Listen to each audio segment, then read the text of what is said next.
WFSB, this is an Eyewitness News update. Good morning, everyone. Happy Wednesday. It is May 17th. I'm Wendell, and here are your headlines on this Wednesday morning.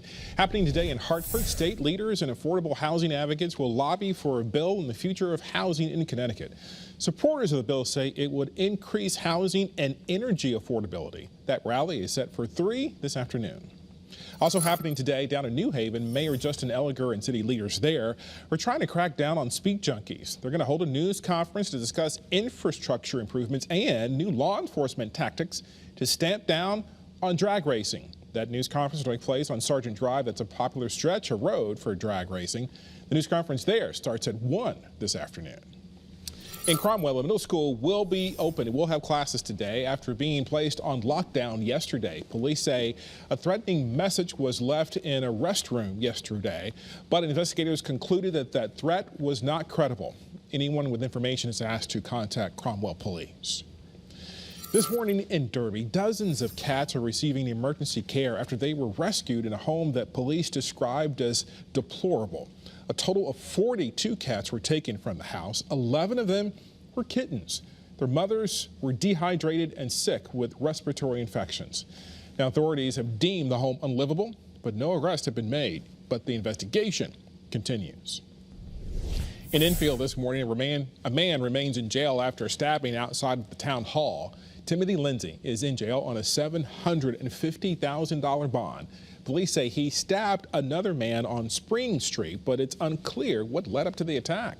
The victim ended up walking over to Town Hall after the attack. That's where police found him bleeding badly. We're still working to get an update on his condition this morning. Now to a consumer alert that we're on top of. Chrysler is recalling more than 130,000 Jeeps due to a fire risk. The issue affects 2014 through 2016 Jeep Cherokees. It's an electrical issue in the power liftgate module that could cause a fire in the Jeep if it's on or off.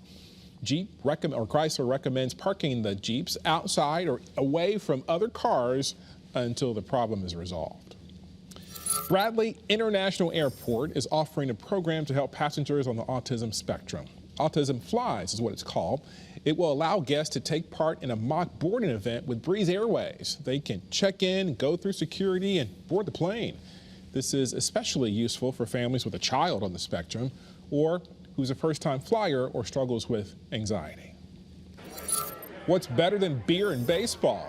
The Goat Brew Fest is returning to Duncan Park this fall. It'll take place Saturday, October 21st. This year, all ticket holders will be able to go down to the field and the dugouts for access to lawn games. Proceeds from this Brew Fest will benefit the Yard Goats Foundation. Scott?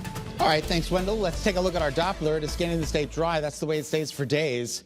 The next chance for any rain doesn't come until Saturday afternoon, so it's dry out there, and that is a little bit of a problem because we do have this red flag warning in effect for today. Unfortunately, all 8 counties included. That means the potential for brush fires is great. If you see something, say something, report it immediately. We've got dry brush, low humidity, wind, and again, no rain. So everything is very dry out there. Then we turn our attention to a freeze watch. This is in effect for tonight through tomorrow morning as we're expecting temperatures to drop below the freezing mark in many inland towns. Even along the shoreline, those temperatures are going to get a little precarious. We could have record-breaking temperatures for tonight. This is one model run. This is what it's showing. 29 in Enfield, I'll say 27 in Salisbury, 29 in Torrington. This is a model run, a prognostication. But look, Middletown 30, 33 in Chester, and then a little bit better along the immediate shoreline. But if we do get to those numbers that I just showed you, they will be new records. 31 was the record back in 1984 for inland Connecticut, 41 for Bridgeport, also set back in 1984. Oh, what a beautiful morning. But that water is moving in the breeze, and the boats are a-rocking. So hang on if you're going to be a mariner today. Hartford 53 degrees with a wind out of the north at 16 miles an hour. The temperatures are good. Beautiful skyline and stores. Isn't that absolutely gorgeous? And we'll take you right now to Windsor Locks and Bradley. You can see the trees in the foreground of the shot really moving with a wind out of the north at 50 degrees there. Torrington, beautiful. You can see the spider web there on the camera lens. And there's Venice. I mean mystic, absolutely gorgeous this morning. Visibility at a perfect 10.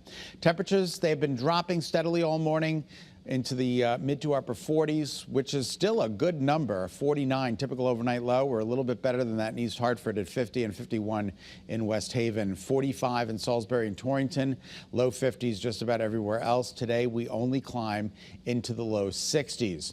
We're flat from where we were yesterday. Some towns are up, some towns are down, so basically flat. And look at those sustained winds.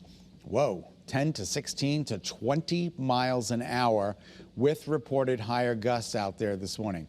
Kids, you will be outside for recess today with abundant sunshine, wall-to-wall sunshine, temperatures in the low 60s for the ride home. There's the wind gust forecast for inland Connecticut, 26 to 30 miles an hour. More of the same for the immediate shoreline. But you'll notice by 10 p.m., that's when high pressure moves directly over. The winds calm down, the frost has an opportunity to form, and it's going to be a very chilly night. God bless. Satellite and radar confirms there's not a lot going on out there. We have a little rain to our south, but Futurecast in our hometown keeps us high and dry. So your forecast for today calls for 20 degrees cooler than yesterday in the low 60s, 70 tomorrow after a very chilly start, 74 on Friday. Saturday, a chance for some showers in the afternoon and in the evening, and then Sunday, Monday, Tuesday looking good. All right, 7:06 and a half. Wendell, we'll send it back to you. Scott, thank you. Thank you for tuning in here to Eyewitness News. Remember, you can get news and weather updates anytime on the Channel 3 app. Let's take a live look at Old Saybrook. We hope you have a great Wednesday.